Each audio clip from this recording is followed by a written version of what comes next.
Now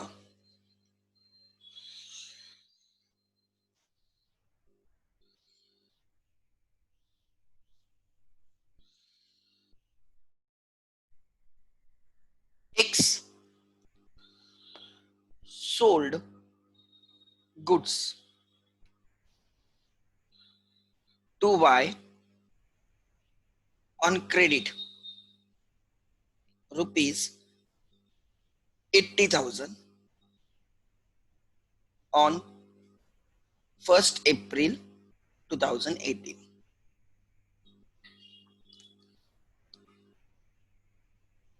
He again sold goods to Y on credit rupees 1,20,000 on 10th April. Y paid rupees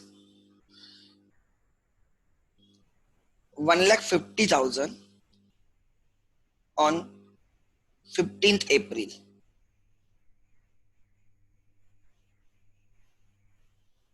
X sold goods of rupees 70,000, of which X paid rupees 20,000. Right? X nahi Y na. Y paid rupees 20,000, right? At the time of purchase.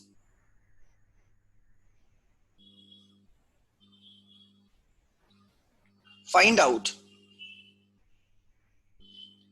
amount receivable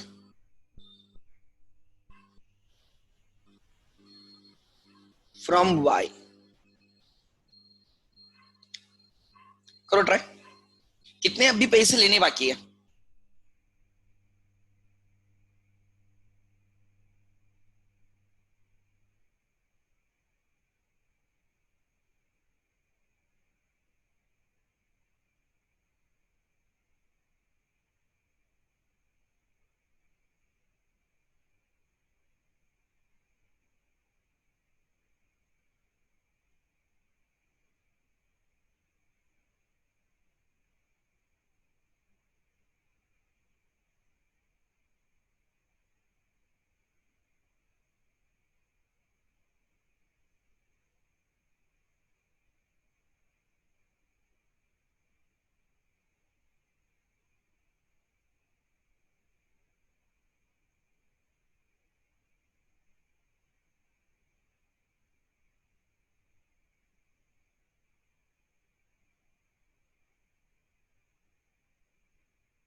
Okay.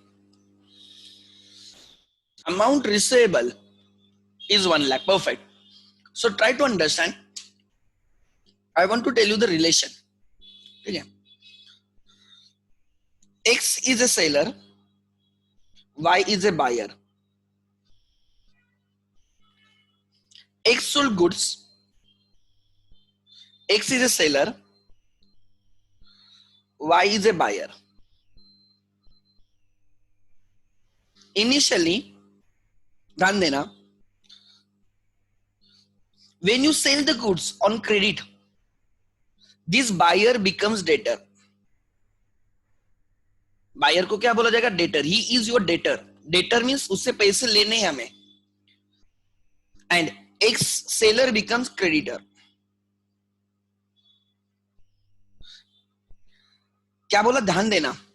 When you sell goods on credit to Y, the buyer become debtor, the seller become creditor. ये credit transaction में होता है. Credit transaction means right, उधारी वाले. बराबर. सो अब ध्यान देना, When you sell goods on credit, debtors will increase. When debtors pay you, debtors will decrease. So first, you sold goods on credit rupees 80,000. So first April को debtors increased by 80,000 because you sold goods. Now you have to recover 80,000 from Y. पहले कुछ लेने थे क्या Y से? नहीं, अब 80,000 लेने हैं. सेकंड ट्रांजैक्शन 10th अप्रैल को किया. 10th अप्रैल को किया. You again sold goods on credit 1,20,000. आपने 1,20,000 पे और गुड्स सेल किए. जितना क्रेडिट पे सेल करोगे डेटर्स विल इंक्रीज. अब डेटर्स कितने हो गए टोटल? 2 लाख. अब डेटर्स कितने हो गए? 2 लाख. सो right, total debtors are 2 lakhs. Then later on he paid you 1,50,000. कुछ तो 15th April को he paid you.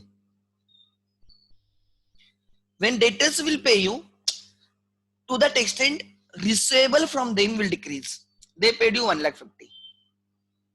Obviously they will not pay you more than what they owe you. They won't pay you more than 2 lakhs in this example, because they are supposed to pay only 2 lakhs. Y is supposed to pay only 2 lakhs. So Y will never pay more than 2 lakhs. अब किसी को suppose you are at place of Y और आपने 2 लाख के goods लिए, आप 2,10,000 दोगे? कभी नहीं. You will give max to max 2 lakhs. उसमें से आपने 1,50,000 दिए. So 2 lakhs में से 1,50,000 दिए. So debtors now decrease हो गए. So when you sell goods on credit, debtors will increase. When you receive money from debtors, debtors will decrease. ठीक है. फिर आपने उसको 20th अप्रैल को और गुड सेल किए. डेट नहीं दी है, सपोज 20th लेके चलो. आपने कितने के गुड सेल किए? उनको 70,000 के गुड सेल किए. उसमें से 20,000 ही पेड इमीडिएटली. सो 70,000 का सेल है, उसमें से 20,000 इमीडिएटली पेड किया है. तो क्रेडिट पे कितना सेल हो गया? क्रेडिट पे कितने का सेल हो गया? राइट, क्रेडिट पे सेल हो गया 50,000. So we have to recover 50,000 from him. So net amount recoverable is 1 lakh. So when goods are sold on credit,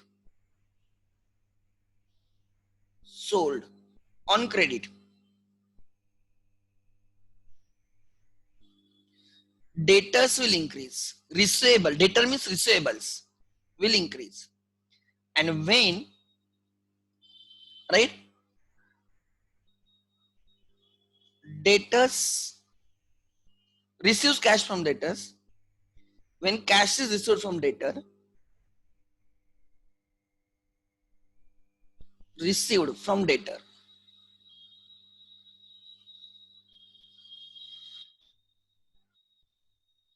when they pay you, debtors will decrease. उनसे receivable कम हो जाएंगे. Accounting is an increase and decrease. You should understand what is increasing and what is decreasing. ठीक है. So then, so आप जितना credit पे cell करोगे ना, उतने डेटर्स इंक्रीज होंगे, ठीक है. एंड जब डेटर्स आपको पेमेंट करेंगे, receivables will decrease. Sell goods on credit, receivables will increase. They pay you back, receivables, debtors will decrease. Then next, X purchase goods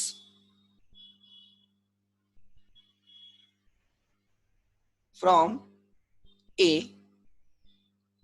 on credit. X purchase goods of rupees 3 lakhs on credit on कुछ भी तारीख लेते हैं, 1st May 18. He paid rupees 1,80,000 on 10th May 18. X purchased goods from A and then हमने उसको paid किया, right? X again purchased goods of rupees 2 lakhs on credit. ठीक है, find out amount payable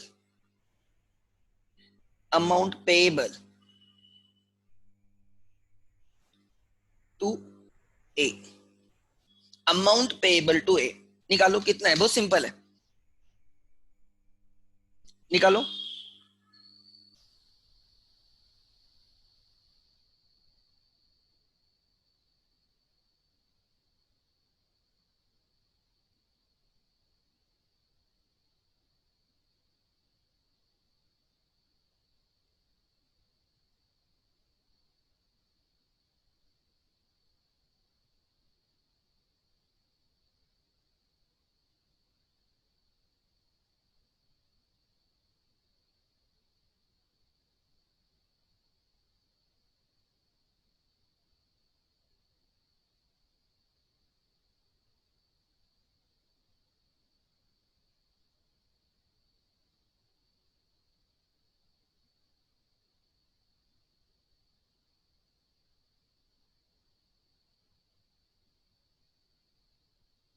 okay, good,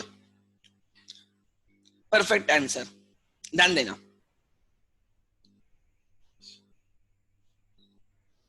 amount payable, इसमें X and Y, X and A are the parties to the transaction.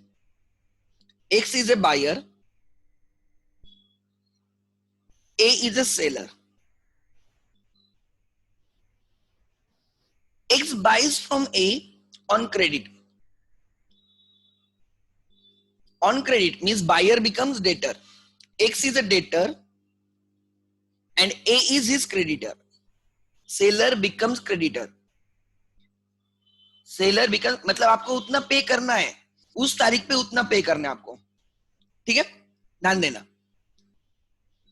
जो first transaction हुआ, first मे को, you purchase goods from ए. पहले ए को कुछ पे करने का, कुछ पे नहीं करने. ए को पहले कुछ नहीं पे करने. You are not suppose to pay anything to A. Then you purchase goods of 3 lakhs from A. So creditors will increase. Second, then after 10 days, you paid them 1,80,000. When you make the payment, when you purchase goods on credit, your liability towards that person will increase. You have to pay him. पहले कुछ नहीं पे करना था. ए से हमारा कोई वास्ता नहीं था. हमने ए से गुड्स परचेस किए क्रेडिट पे 3 लाख के, तो अब हमें ए को 3 लाख रुपए देने. We are supposed to settle 3 lakhs to A. My liability, my obligation towards A increased. मुझे पे करना पड़ेगा. मैं ऐसे विदाउट मेकिंग पेमेंट में चलेगा नहीं. I need to pay him rupees 3 lakhs. It's my obligation. It's my liability. So उसमें से मैंने पेड किया 1,80,000. So my liability decreased. Creditors decreased to 1,20,000. 3 lakhs में से 1,80,000 पेड किए. My liability, my creditors are 1,20,000. Third, on 15th April, I purchased goods. या 15 में I again purchased goods of 2 lakhs on credit. पहले 3 लाख परचेस किए थे, उसमें से 1,80,000 दे चुका था मैं. So I was supposed to pay only 1,20,000. Later on, I purchased goods of 2 lakhs. So total liability, total creditors are 3,20,000.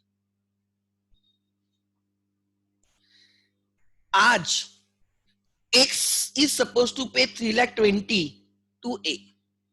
X is supposed to pay 3,20,000 to A. मैं यहाँ पे एक स्टेटमेंट लिख रहा हूं. X is supposed to pay, बराबर है ना, rupees 3,20,000 to A.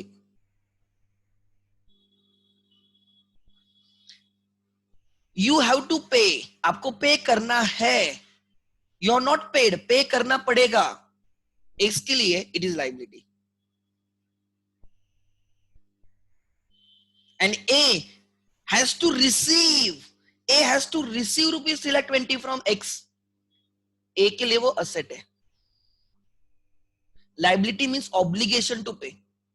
कल जाके पे करना पड़ेगा. आज जो कर रहे हो उसके लिए कल जाके पे करना पड़ेगा, इट इज अ लाइबिलिटी.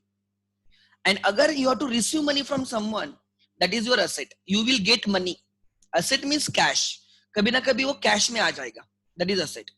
हम बोलते हैं आज हम एफर्ट्स डालेंगे तो कल असेट बनेगी. असेट बनेगी मतलब कल आपका फायदा होगा. Assets gives benefit. ठीक है. सो असेट. सो ए के लिए 3,20,000 इज असेट, एक्स के लिए 3,20,000 इज लाइबिलिटी, या एक्स के लिए ए इज ए लाइबिलिटी, ए के लिए एक्स इज असेट. सो यहां पे लिखो when goods are purchased on credit, purchased on credit,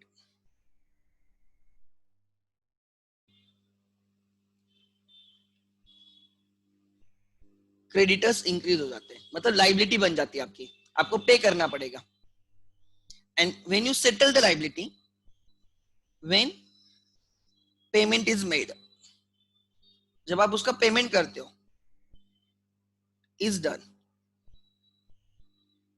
creditors decrease हो जाएंगे. यू आर नो, फिर उतने से ऑब्लिगेशन कम हो जाएगा.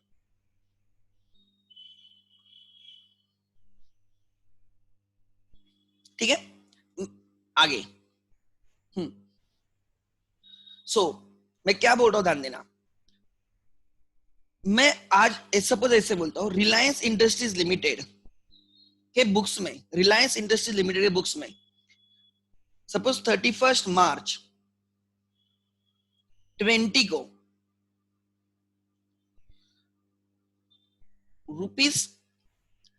₹20 लाख के डेटर्स है.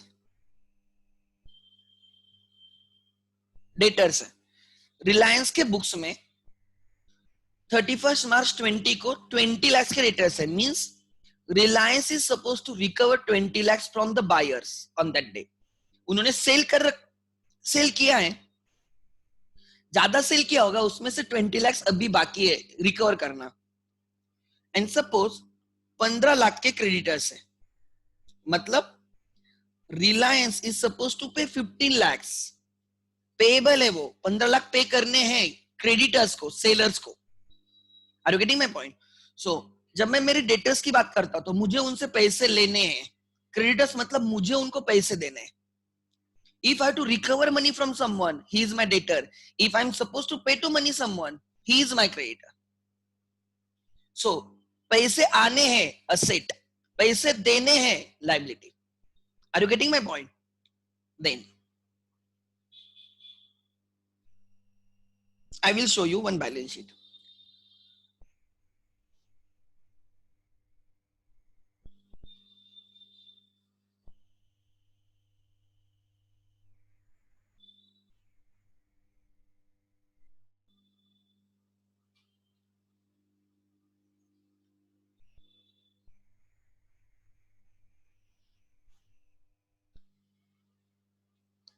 एक कोई भी मैं देखता हूं. I will try to show you.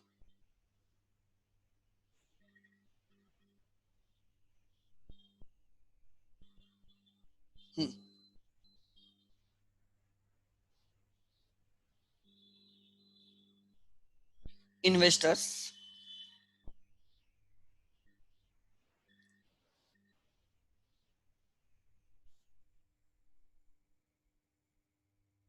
और नेट स्लो है या साइट हेवी है.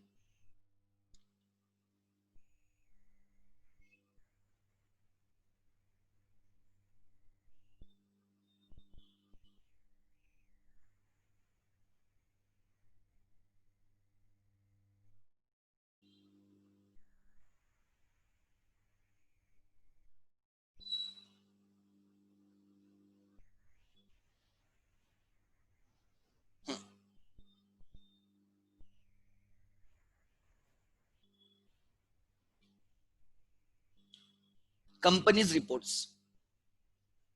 You can go and check any company's reports. You have to go to the website and वहां से आप चेक कर सकते हो.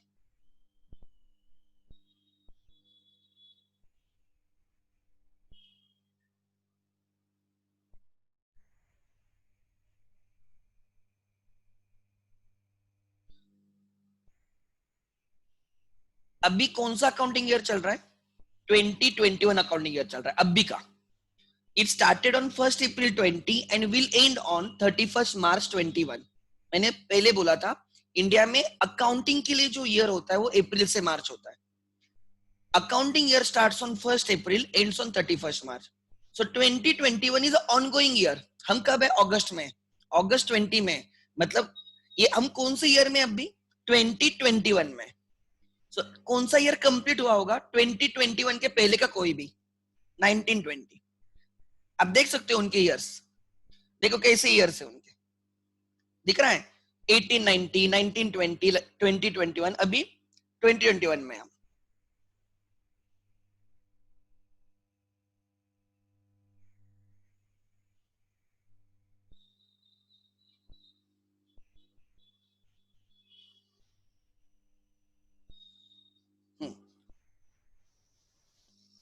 This is annual integrated report of 2019 to 20. मतलब ईयर स्टार्ट हुआ है 1st April 19 और उनका ईयर एंड हुआ है 31st March 20.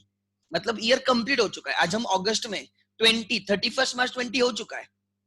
ठीक है.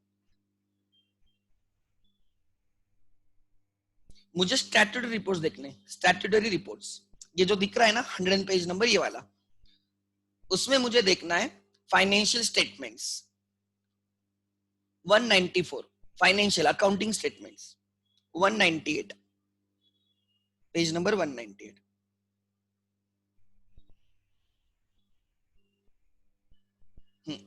I will show you.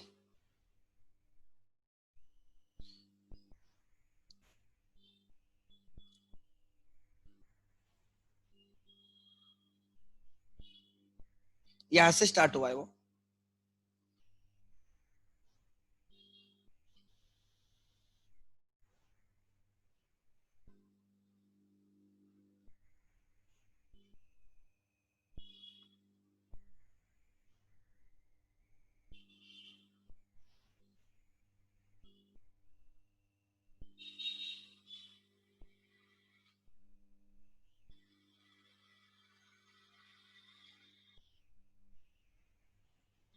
Note number 8 है,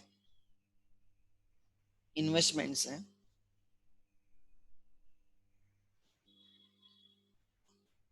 देखो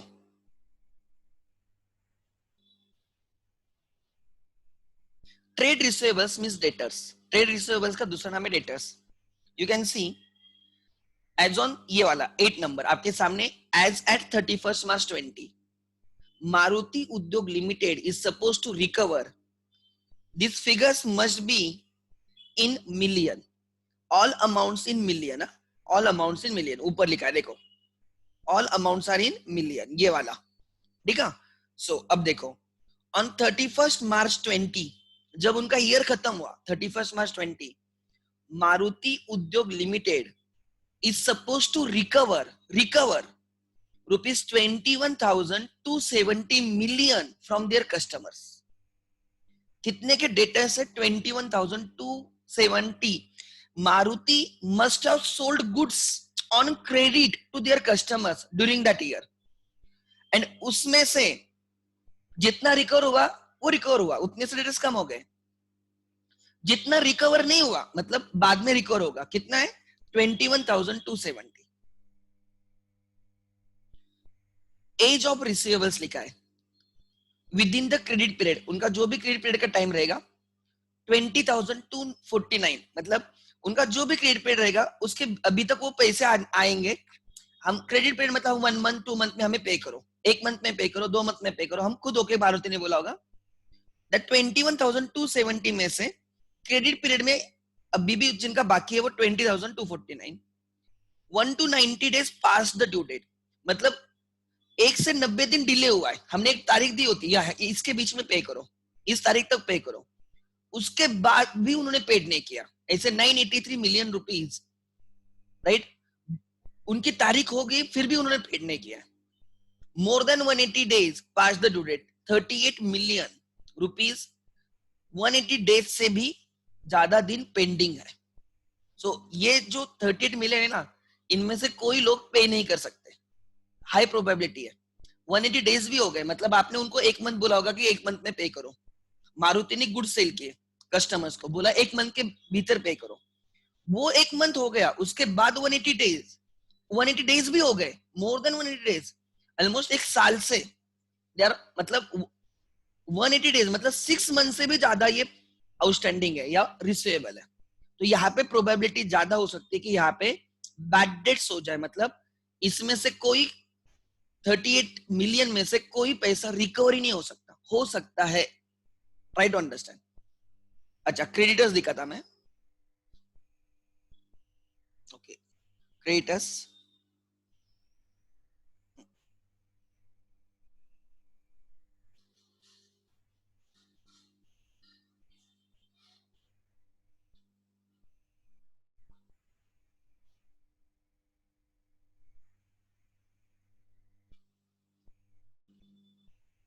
trade payables means creditors, trade payables, ठीक है। क्रेडिटर्स कितने के एज एट 31 मार्च 20 74,941 मिलियन के पेएबल्स है,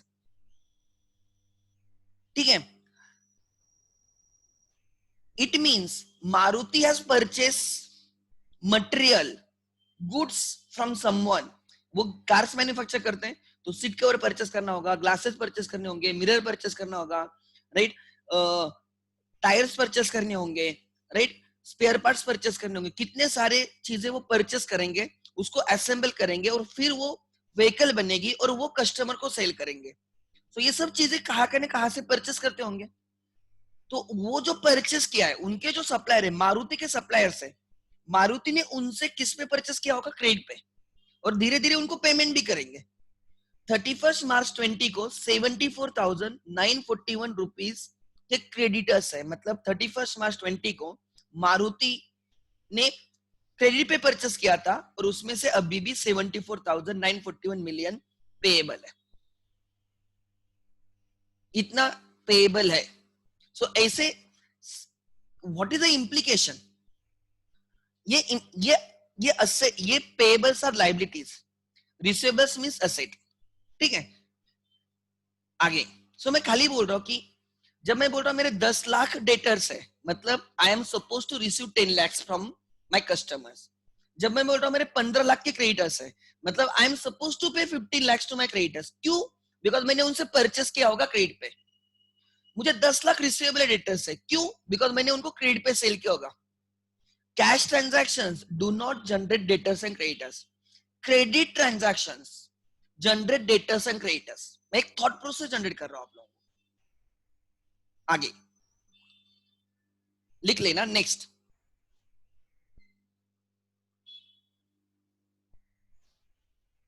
So, debtor and creditor. Debtors means customers from whom we have to receive the money. Creditors means suppliers to whom we have to pay the money. Debtors are the customers from whom we have to receive the money because we have sold goods them on credit. समझ में आ रहा है? And creditors are the suppliers to whom we have to pay the money because we had purchased goods from them on credit. यहां तक clear है? आगे then आगे नहीं किसको समझ में आता है? डेटर्स मतलब बायर्स एंड क्रेडिटर्स मतलब सेलर्स। इतना भी अब भी समझ में आ गया, धीरे धीरे समझ में आते जाएगा हर चीज, ध्यान देना।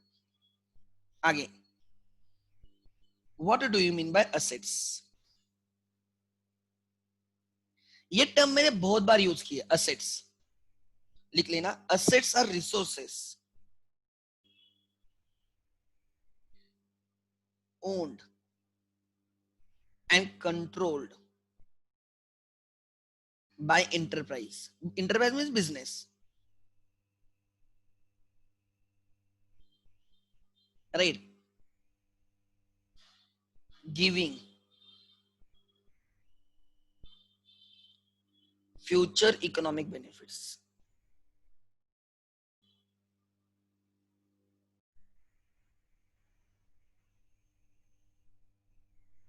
बहुत टेक्निकल डेफिनेशन है, ये आपके 11 के टेक्स्ट बुक में नहीं मिलेगी, बट ये एक्सप्लेन करूंगा तो जल्दी क्लिक होगा, ठीक है। Resources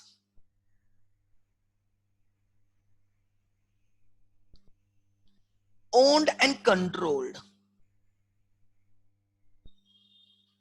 by the business, giving benefits, economic benefits.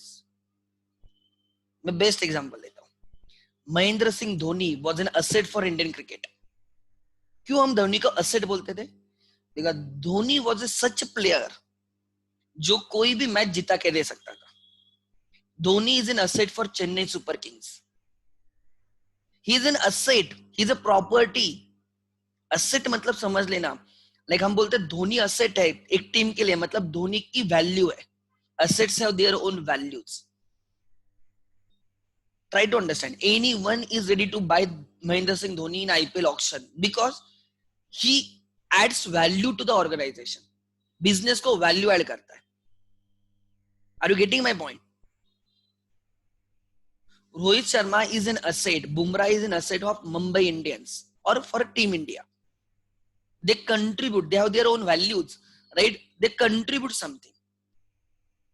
And suppose कोई player perform ही नहीं कर रहा है, कोई प्लेयर परफॉर्म ही नहीं कर रहा है,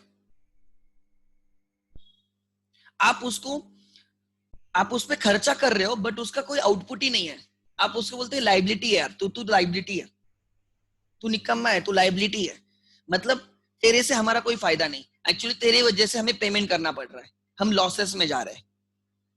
assets helps you to generate the future economic benefits. So assets are the resources. Dhoni is a resource of Chennai Super Kings, owned and controlled by Chennai Super Kings. They have purchased him. They have paid for him. They are making the payment. जो भी उनका contractual payments रहेगा वो payment कर रहे हैं. Owned and controlled. Ownership Chennai Super King के पास है.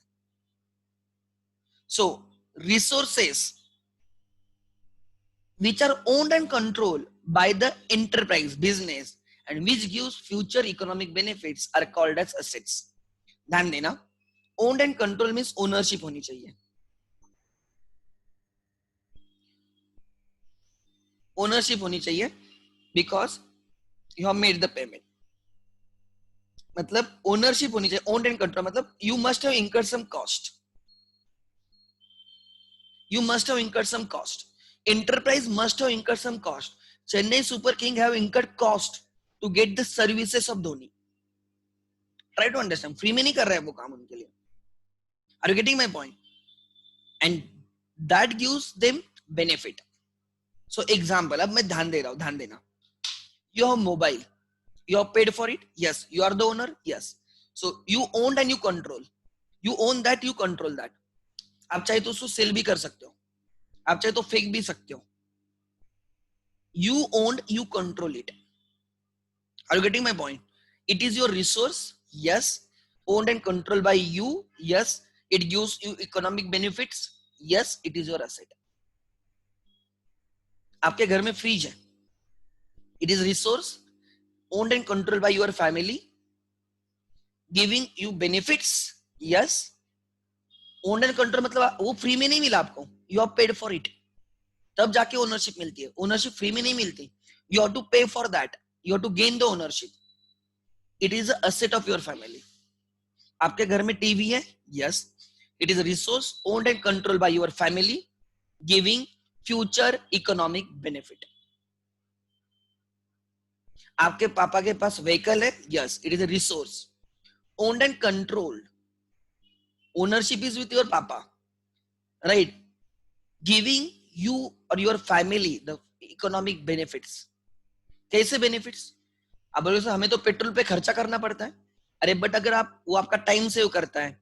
अगर आप प्राइवेट व्हीकल से जाते हो, कोई उबर या ओला करके जाते हो या ऑटो से जाते हो, आपकी कॉस्ट ज्यादा लगेगी, इसमें कम में हो जाएगा, राइट? सो टाइम से होता है, कॉस्ट से होती है. ये बेनिफिट्स नहीं तो क्या है? Savings in the time, savings in the cost is benefit. अगर आप ओला या ऑटो से जाते हो, सपोज 500 रुपए खर्चा आएगा, वही आप आपकी गाड़ी लेके जाते हो तो 200-300 में काम हो जाएगा. It is a benefit for you. कम खर्चे में काम हो रहा है आपका. Are you getting my point? It is an asset. It is an asset. Try to understand. So assets are the resources owned and controlled by the enterprise, giving future economic benefits to the enterprise. आप कोई भी example ले लो. अब मैं आपको example देता हूं, ध्यान देना, ठीक है? जेएसडब्ल्यू का एक प्लांट है, जेएसडब्ल्यू का प्लांट है, आपको क्लिक होगा। JSW is a steel, right?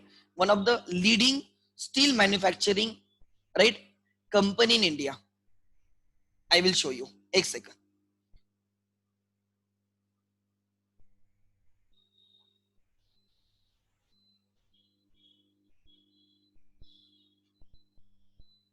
Let me show you.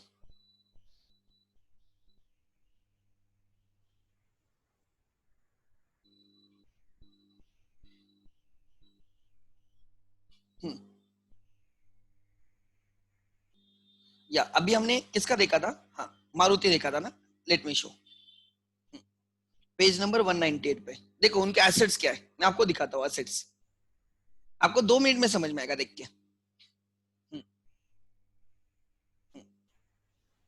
Assets,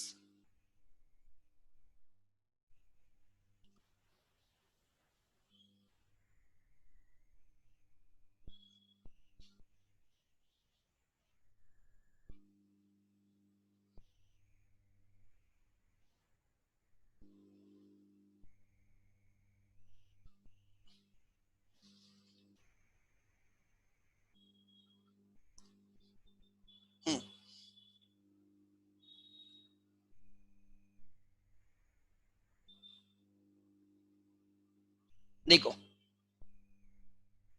land, Maruti के प्लांट से बड़े बड़े औरंगाबाद में प्लांट है, महाराष्ट्र में सबसे बड़ा प्लांट औरंगाबाद में। एकर्स में उनकी, राइट, नहीं सॉरी, औरंगाबाद में बजाज का है, सॉरी, राइट, मारुति का देखना पड़ेगा किधर है, ठीक है। एकर्स में उनके प्लांट्स होते हैं, फैक्ट्री होती है, land is their asset, buildings, उस पर बिल्डिंग्स खड़ी की होंगी उन्होंने, is their asset. Plant and machinery, जब कार्स बनाई जाएगी तो कितने heavy plant and machinery use किए जाएंगे, मशीनरीज यूज किए जाएंगे, रोबोट्स यूज किए जाएंगे, समझ में आ रहा है? It is their asset, right. Equipments, then furniture, fixtures, office appliances, AC वगैरह रहेगा, फर्नीचर फिक्चर्स रहेगा, उनके ऑफिसेस रहेंगे, उसमें फर्नीचर वगैरह रहेगा, टीवीज रहेंगे, कंप्यूटर्स रहेंगे, व्हीकल्स, उनके एम्प्लॉयज को लाने जाने के लिए गाड़ी रहेंगे, बसेस रहेंगे, उनकी असेट्स है। देखो दूसरा, investments are assets, investments are asset.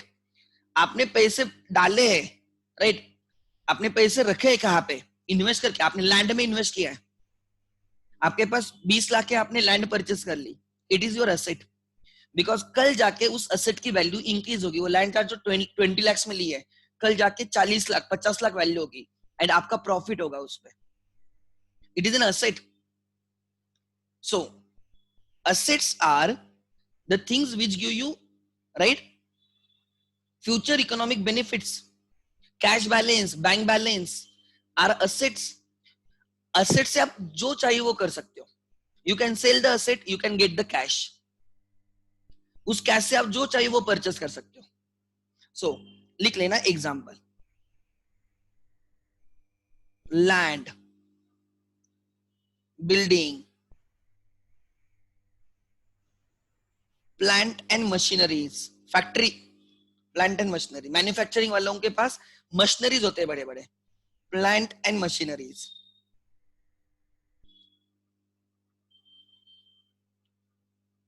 Then land, building, plant and machineries. Computers are assets. Computers are assets. Laptops. Then cash balance, bank balance. आपके पास कैश है, आपके बैंक में पैसे है। डेटर्स, इनसे पैसे लेने हैं, that is receivables.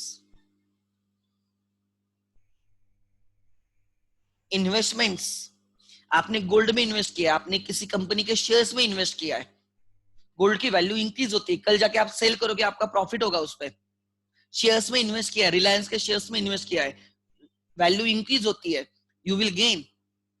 So investments, are assets. Assets, simple words, are the properties. Assets are the rights. It is your right. आपके पास ओनरशिप होती है. Try to understand. So, I mean, right? ये जो examples है, these are some of the examples of assets. थोड़ा click हो जाएगा. अब आप आपका स्कूल याद करो. स्कूल की क्या क्या एसेट हो सकती है? Playground, it is an asset of the school. क्यों? बिकॉज चाहे आप वहां पे खेलते हो, बच्चों के उन खेलने के लिए यूज किया जाता है. स्कूल वाले तो उसको रेंट पे भी देते हैं क्लब को, क्रिकेट मैच के लिए, और उनसे रेंट लेते हैं. Are you getting my point? So that helps them to earn rent income. Land rent पे दे दो and you will get money, rent मिलेगा आपको. तो अब स्कूल याद करो, आपका स्कूल का प्रीमाइसेस पूरा. So school building is an asset. School building is an asset of the school. School का है. Playground is an asset of the school. जो बेंचेस है, they are the assets of the school. जो classrooms है या building, that is an asset of the school. Projectors, computers, they are the assets of the school. Electrical fittings, they are the assets of the school. Cash balance, bank balance, जो आप tuition fees देते हो वो bank में रखते हैं. पैसे जो देते हो वो बैंक में, is an asset of the school. So आप कितने सारे, आप कोई भी बिजनेस सामने लाओ आपके आंख के सामने, right? Yes, shares are assets if you invested. ठीक है. सो अब देखो, तो आपके स्कूल के मैंने एसेट आपको समझाए, स्कूल के एसेट समझाए मैंने आपको. स्कूल वाले ड्रेसेस परचेस करके बच्चों को देते हैं, दैट मटेरियल इज एसेट. जो क्लोथ्स रहेंगे, शूज वगैरह खुद परचेस करते हैं, नोटबुक्स वगैरह परचेस करते हैं और आपको देते हैं. So that notebooks purchase, books purchase by them, which is to be given to the students, right, is an asset. हो गया स्कूल का. अब दूसरा, आप थिएटर में गए, थिएटर में मूवी देखने गए, एक बार तो लाइफ में गए होंगे. ध्यान देना उसमें क्या क्या एसेट्स है. जब ऐसे हम थिएटर में जाते हैं, उनकी बिल्डिंग है, बराबर ना? थिएटर मतलब बिल्डिंग तो रहेगी, दैट इज एन एसेट. वो लैंड जिसपे वो खड़ी है, उनकी लैंड है, एसेट. जैसे आप अंदर जाते हो, वहां पे लॉबी वगैरह रहती है, बैठने के लिए फर्नीचर वगैरह रहता है, एसेट. फर्नीचर वगैरह एसेट है. जैसे आप ऊपर जाते हो, राइट, एलिवेटर्स रहते हैं, या जिसको आप लिफ्ट बोलते हो, is an asset. Is asset of हुम? क्या हम वो घर पे लेके जा सकते हैं क्या? ये उनकी एसेट है. दूसरी, वो थिएटर की एसेट है. दूसरा, अंदर गए, स्क्रीन्स जिसपे वो मूवी देखते हैं, इट इज एन एसेट. जो चेयर्स है जिसपे हम लोग ऑडियंस बैठते हैं, इज एन एसेट. मैं कितने सारे एग्जांपल दे रहा हूं आपको एसेट के. So these are the assets. Are you getting my point? So ये मैंने थिएटर का एग्जांपल दिया. आप दूसरा एग्जांपल, ऐसा एग्जांपल देता हूं जो क्लिक होगा. स्कूल का दिया मैंने थिएटर का एग्जांपल दिया. आप होटल में जाते हो, जो टेबल्स वगैरह जहां पे हम बैठ के खाना खाते हैं, that is furniture, is an asset. बराबर. उधर कंप्यूटर रहेगा जिसपे वो बिलिंग वगैरह करेगा, वो मशीन रहती है, देखो, दैट इज एन एसेट. समझ? Cutleries, plates, is an asset. They are using it, right, to provide the services. वहां पे टीवी वगैरह लगा रहेगा, लाइक जो आते हैं, या साउंड सिस्टम रहेगी, इज एन एसेट. आपके घर में देखो, राइट, आपका watch your asset, your calculator is your asset, your mobile is your asset, right. Fridge, TV, AC, right, fans, then washing machine, vehicle, bike, cycle. घर में cash पड़ी है, कैश बैलेंस. बैंक में पैसे पड़े, bank balance. all these are assets. All these are the assets. Assets gives you benefit. Obviously asset free of cost नहीं आते, you have to purchase them. Like आपको फ्रिज घर में वो फ्री में नहीं आया, You have to pay for that. You have to get the ownership, owned and control. This is very important. क्यों? अब एग्जांपल देता हूं. अब मैं आपका एग्जांपल देता हूं जो आपको और क्लियर होगा. ठीक है? ये स्कूल बसेस, इसने एग्जांपल दिया. परफेक्ट. स्कूल बसेस, मुझे जितना अभी क्लिक हुआ मैंने बोला स्कूल बसेस होते हैं. ठीक है? तो that is asset of the school. So जिसके पास वो ओनरशिप है ना, उसकी वो एसेट है. हम दूसरे की एसेट हम रेंट पे ले सकते हैं, बट हमें उसको पेमेंट करना पड़ता है, फ्री में नहीं होता है. ठीक है? अब ध्यान देना, आप रेंट पे रहते हो, रेंट पे, तो जो फ्लैट जो है ना, ओनर आप हो या कोई दूसरा है, your landlord is a owner. That is an asset of the landlord and that asset helps him to generate the economic benefits. उसको रेंट मिलता है. It is not your asset. भले ही आप वहां पे रहते होगे, भले ही आप वहां पे रहते होगे, but it is not your asset. It is asset of the landlord and that helps him to earn the rent income. ठीक है? दूसरा, आपने अभी एडमिशन लिया स्कूल्स में वगैरह, कॉलेजेस में, आपने पूरा डेटा फिल किया. तो सपोज आपके कॉलेज के पास सब स्टूडेंट्स का डेटा है, सब स्टूडेंट्स का डेटा है. Your name, your mobile number, your email ID, आपका एज, सब चीजें उसमें, एवरीथिंग. आप कौन कौन से सब्जेक्ट अप्लाई कर रहे हो वगैरह वगैरह. This data, that information is very important. क्यों? Because this data can be sold to anyone. Suppose ये कॉलेज के पास जो डेटा है, they can sell it to the classes. Suppose उन्होंने एकतम वालों को परचेस करना है, एकतम कैंप, इनको परचेस करना है. क्यों? Because we will target you, right? हम मार्केटिंग करेंगे, आपको एसएमएस भेजेंगे, right? We will try to contact you and we will try to convert it into admissions. एकतम कैंप, ध्यान देना. अब मुझे बोलो, ये जो डेटा आपके कॉलेज के पास आया है, कॉलेजेस के पास डेटा है, उसके लिए उन्होंने कुछ पेड किया है क्या? आप मुझे बोलो, have they paid for it? No. So that data is not their asset. भले उनके पास है, it is asset, but they can not record it. क्यों रिकॉर्ड नहीं कर सकते? बिकॉज उन्होंने उसके लिए कुछ पेमेंट नहीं किया, उनको वैसे मिला है. During the course of action they have generated the data. But जब वो डेटा हमें चाहिए, तो हमें आपके कॉलेजेस को पेमेंट करना होगा and we can buy that data, that will become our asset. We can use it, we can convert it into revenue. Try to understand. So when we purchase the data, it is our right, we control and own that data. No one can use that data then other than us. So college के लिए data भले ही asset है, but they cannot show as their asset. But when Ekatvam has purchased that data, it is the asset of the Ekatvam. ऐसे बहुत जगह पे मैं example दे सकता हूँ. asset मतलब अगर आपको अकाउंट्स में asset चाहिए, बुक्स में, तो obviously you should have paid for it. अच्छा, there is one question, let me take. No, is our mobile network our asset? No. Try to understand. Mobile is an asset. जो appliance है ना, वो आपकी asset है. But, right, आप उसको payment करना होगा. मैं ऐसे नहीं बोल सकता कि अभी तो बहुत स्मॉल लेवल पे हम काम कर रहे हैं, कि अभी तो हम खाली asset समझ रहे हैं. इसमें भी थोड़े और क्रिटिकलिटीज है, वो मुझे समझाने, ध्यान देना. ठीक है? Hold your questions. You will get all the answers. अपने आप मिल जाएंगे. इनिशियली मुझे भी दिक्कत आती है आपको एक्चुअली क्या बोलूं और क्या नहीं. सो ध्यान देना मैं क्या बोल रहा हूं. सो वो हो गए आपके assets.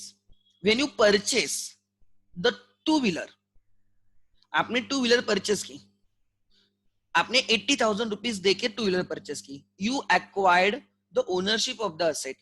The vehicle is asset. But वो व्हीकल चलाने के लिए आपको हमेशा क्या डालना होता है? पेट्रोल, सर्विसिंग करना पड़ेगा. सो देखो, आपने 80,000 डाला, पहले आपने 80,000 रुपीज डाला, दैट इज एन असेट. वो payment is an asset. But बाद में वो असेट को चलाने के लिए, मेंटेन करने के लिए, you have to make payments. आपको पेट्रोल डालना होगा, सर्विसिंग करनी होगी. समझ में आ रहा है?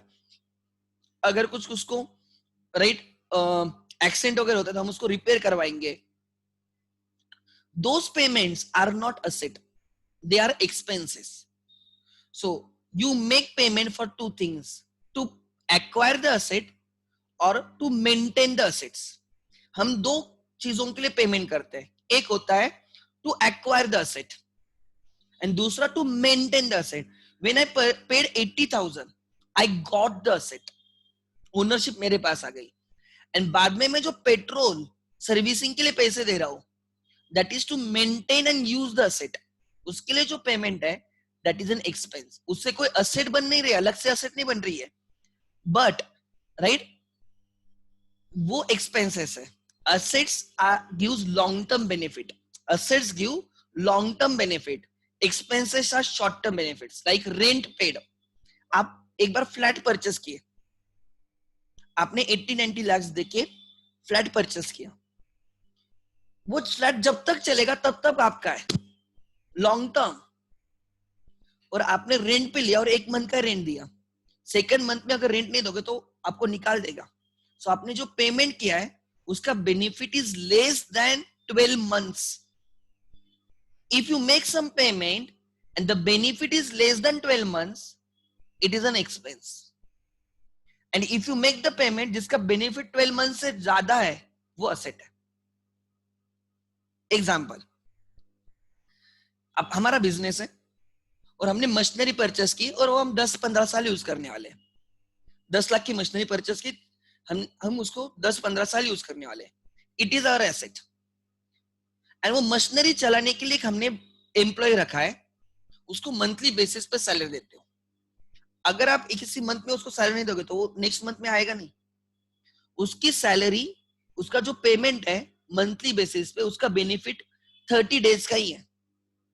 So that is an expense. So asset अलग, एक्सपेंस अलग. असेट अलग, एक्सपेंस अलग. Are you getting my point?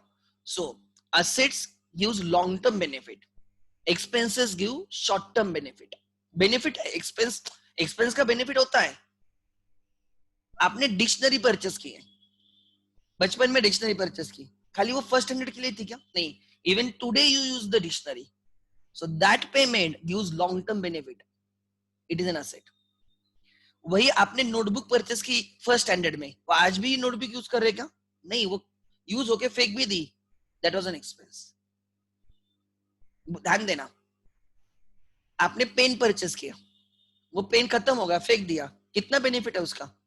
सालों साल बेनिफिट है? No, expense. लैपटॉप परचेस किया, 3 साल, 4 साल, 5 साल यूज करोगे, एसेट है. दोनों के लिए पेमेंट करना है, बट एक का बेनिफिट लेस देन 12 मंथ्स है, एक का बेनिफिट मोर देन 12 मंथ्स है. If the benefit is more than 12 months, it is an asset. If benefit is less than 12 months, it is an expense. So there are two things, assets and expenses. Okay, someone has raised the hand. Madam bolo. Yes. Mansi, you have to unmute yourself.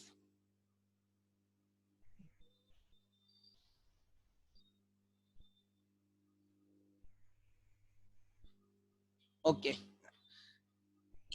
If your question, you have to unmute yourself. You will find unmute option over there. ठीक है? Okay. ठीक है? मैं देखो, आप ये मत समझना कि आपको हर चीज फर्स्ट इंस्टेंट में समझ में आएगी. It will take time, definitely it will take time, but 100% समझ में आएगा. मैं एक थॉट प्रोसेस, बिकॉज आपने कभी सीखा नहीं है. ठीक है? नेक्स्ट. सो अब आगे और ध्यान देना. सो assets, मैंने बोला they are the resources which gives you long term benefit. ठीक है?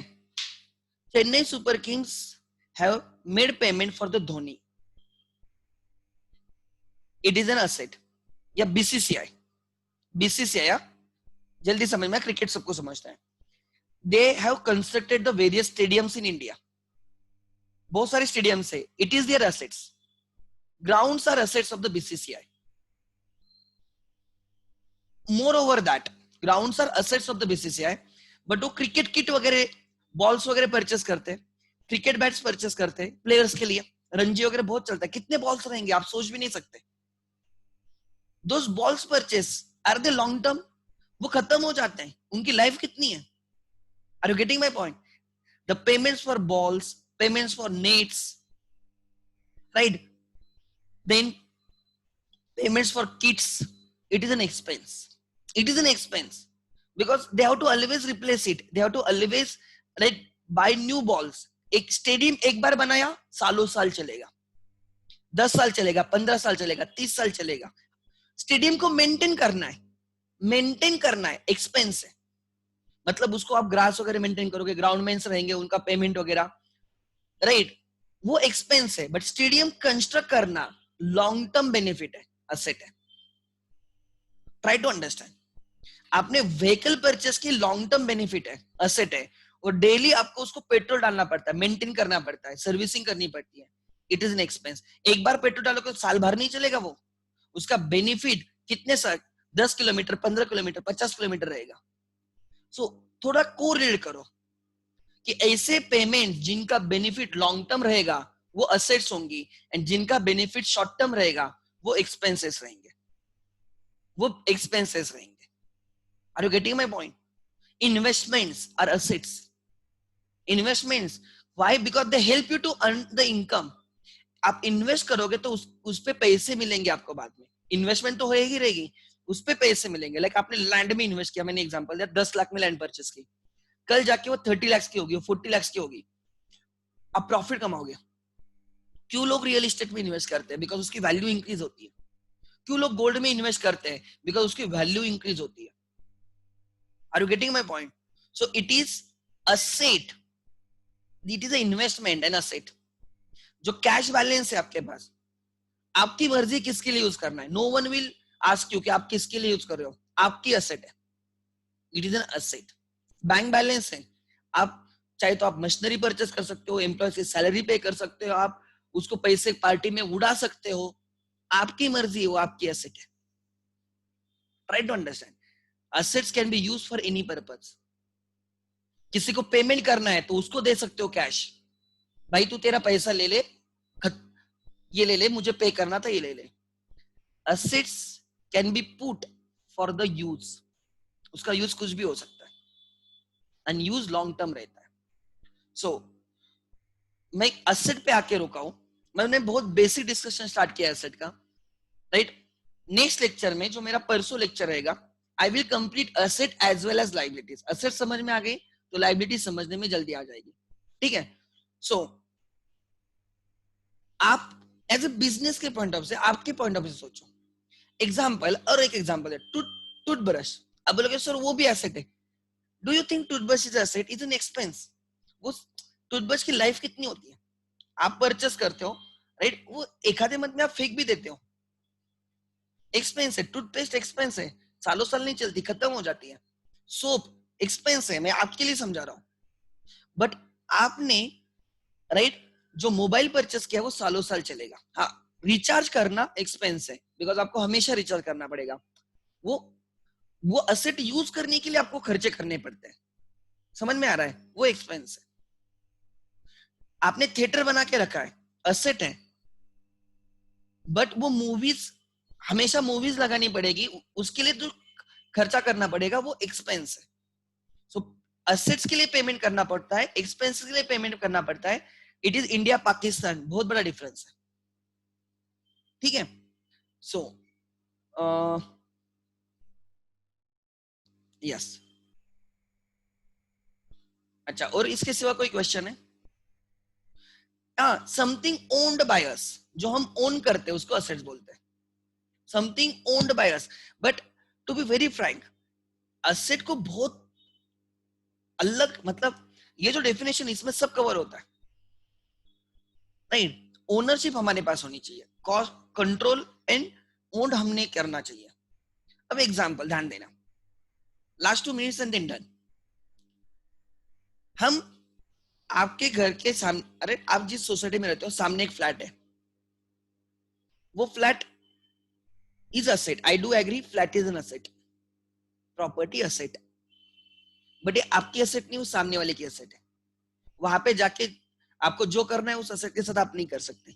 आप उसको रेंट आउट नहीं कर सकते, आप उसको बिजनेस के लिए यूज नहीं कर सकते, आप उसको सेल्फ ऑक्यूपाइड नहीं कर सकते। आपके फ्लैट के साथ आप जो चाहे वो कर सकते हो, your right. Asset gives you right, एक राइट देते, एक अधिकार देते आपको कि आपको जो चाहिए वो आप उसके साथ कर सकते हो। Are you getting my point? Assets gives you right. दूसरा एग्जांपल, रोड है, रोड, रोड किसकी एसेट है? गवर्नमेंट की। डैम्स किसकी एसेट है? गवर्नमेंट की। एयरपोर्ट्स किसकी एसेट है? Airport authority of India. Try to understand. Flyovers are the asset of may be Pune municipal corporation. वही लवासा सिटी में जाते हो, वो जो रोड्स है, that roads is the asset of the Lavasa city.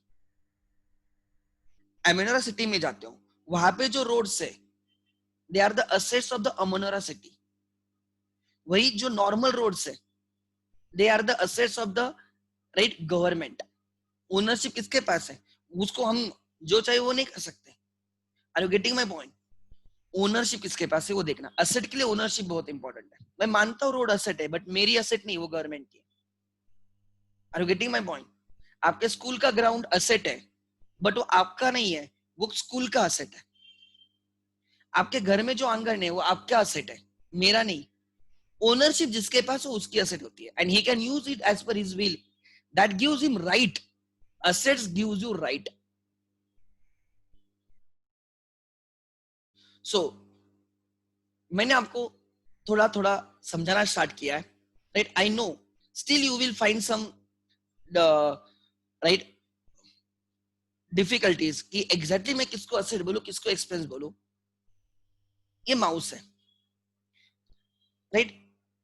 Mouse is an asset, but इसको charging करनी पड़ती है, या बैटरी लगती है। Battery is an expense, because मुझे हमेशा रिप्लेस करनी पड़ती है। माउस तो मैं सालों साल चलाऊंगा, बट बैटरी तो हमेशा चेंज करनी पड़ेगी, 1 मंथ के बाद, 2 मंथ के बाद। एक्सपेंस है।